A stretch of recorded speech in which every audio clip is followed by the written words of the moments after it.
Welcome back to our channel. ఈరోజు వీడియోలో తోటకూర ఫ్రై ఏ విధంగా చేసుకోవాలి ఏంటి అనేది చూపించబోతున్నాను. దానికన్నా ముందు మన ఛానల్ కనుక ఫస్ట్ టైం విజిట్ చేసినట్లయితే మన ఛానల్ని సబ్స్క్రైబ్ చేసుకోండి, లైక్ చేయండి, మీ ఫ్రెండ్స్ అందరికీ షేర్ చేయండి, కింద ఉన్న బెల్ ఐకాన్ని ట్యాప్ చేయండి.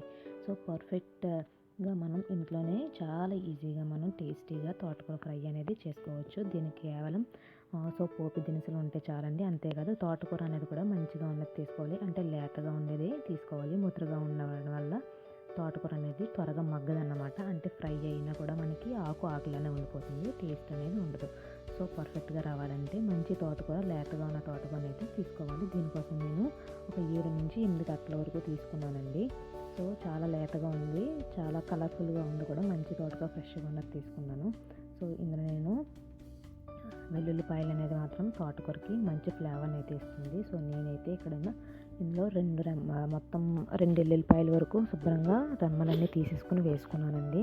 సో వెల్లుల్లి వేసుకోవడం వల్ల ఎక్స్ట్రా ఫ్లేవర్ అనేది యాడ్ అవుతుంది. తర్వాత మిర్చి, ఆనియన్ కూడా వేసుకుంటున్నాను.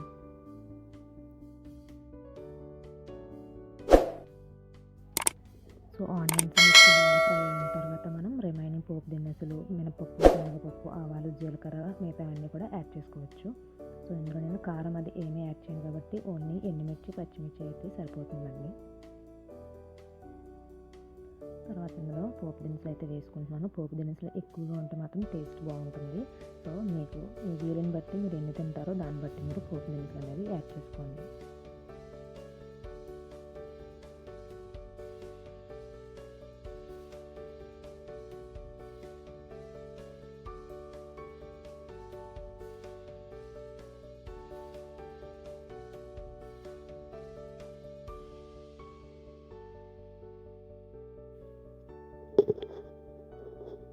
ఇక్కడ నేను లాస్ట్లో కరివేపాకు అలాగే ఎండుమిర్చి కూడా యాడ్ చేసుకొని ఫ్రై చేసుకుంటున్నానండి. ఈ పోపు వేగిలోపు నేను ఆల్రెడీ తోటకూర అనేది కొద్దిగా వాటర్లో వేసేసి ఉంచేసాను.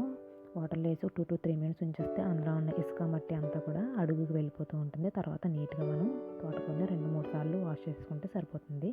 తర్వాత ఈ విధంగా వాష్ చేసుకున్న తోటకూరని ఒక ఫిల్టర్ సహాయంతో ఏదైనా జాడీలో కానీ లేదంటే ఫిల్టర్లో కానీ వేసేసుకుంటే అడుగుకి నీరంతా కూడా చేరిపోయి పైన పొడిపొల్లాడుతూ ఉంటుంది. తోటకూర అనేది ఆరిపోతే కనుక మనకి ఫ్రై చేసుకోవడానికి చాలా కంఫర్ట్గా ఉంటుంది, పర్ఫెక్ట్గా కూడా వస్తుంది. చూసారు కదా, ఇలా లేత కాడలు ఉన్న తోటకూర అయితే తీసుకున్నాను. నేను 7 నుంచి 8 కట్టల వరకు తీసుకున్నానండి.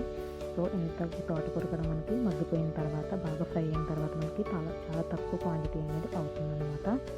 సో నేనైతే తోటకూరని అయితే యాడ్ చేసుకున్నాను. పోపు అయితే ఫ్రై అయిపోయింది. కొద్దిగా వేసుకుంటూ గరితో కలుపుకుంటూ ఉంటే కనుక మనకి నెమ్మదిగా తోటకూర అనేది మగ్గిపోతూ ఉంటుందండి. చూసారు కదా, నేను యాడ్ చేసే కొద్దీ వాటర్ అనేది మనకి ఇంక్రీజ్ అవుతుంది.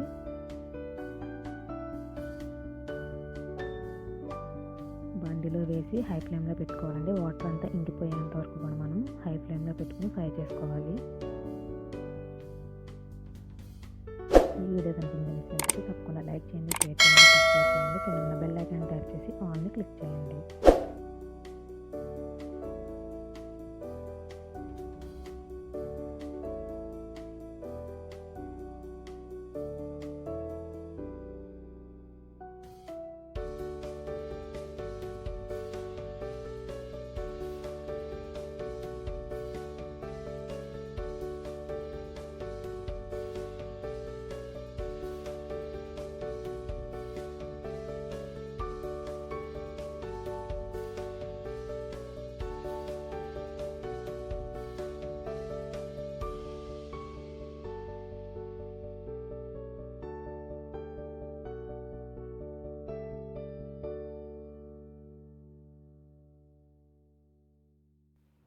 చూసారు కదా, తోటకూరలో ఉన్న వాటర్ అంతా కూడా మనకి వేడి తగిలేటప్పటికి ఈ విధంగా బయటకు వచ్చేస్తూ ఉంటుంది. సో మనం హై ఫ్లేమ్లోని స్టవ్ అడ్జస్ట్ చేసుకుంటూ హై ఫ్లేమ్లో పెట్టుకుని వేపుకుంటూ ఉంటే వాటర్ అనేది పోతుందండి. తర్వాత లో ఫ్లేమ్లోకి టర్న్ చేసుకుని మూత పెట్టుకుంటే కనుక మనకి పర్ఫెక్ట్గా ఫ్రై అనేది రెడీ అయిపోతుంది.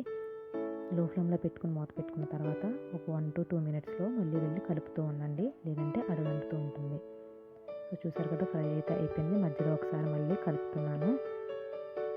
అడుగంటకుండా లో ఫ్లేమ్లో పెట్టుకుంటూ ఉంటే కనుక మనకి అడుగు కూడా పెద్దగా పట్టదండి. సో మాడకుండా ఉంటుందన్నమాట అడుగున.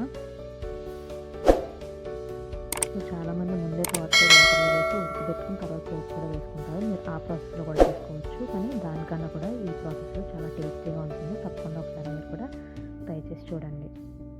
సో ఫైనల్గా నేను సాల్ట్ అయితే యాడ్ చేస్తున్నాను. సాల్ట్ యాడ్ చేసిన తర్వాత కూడా మనకి కొంచెం వాటర్ కంటెంట్ అనేది వస్తుంది అనమాట. సో అప్పుడు కూడా స్టవ్ అనేది మళ్ళీ హై ఫ్లేమ్కి అడ్జస్ట్ చేసుకోండి. చూస్తున్నారు కదా, వీడియోలో అయితే మీకు వాటర్ అనేది అయితే కనిపిస్తుంది. ఒక 1 to 2 minutes ఇలా ఫ్రై చేసుకుంటే మనకి ఆ వాటర్ కూడా పోతుందండి. ఆల్మోస్ట్ మనకి ఫ్రై అయితే రెడీ అయిపోయినట్టే.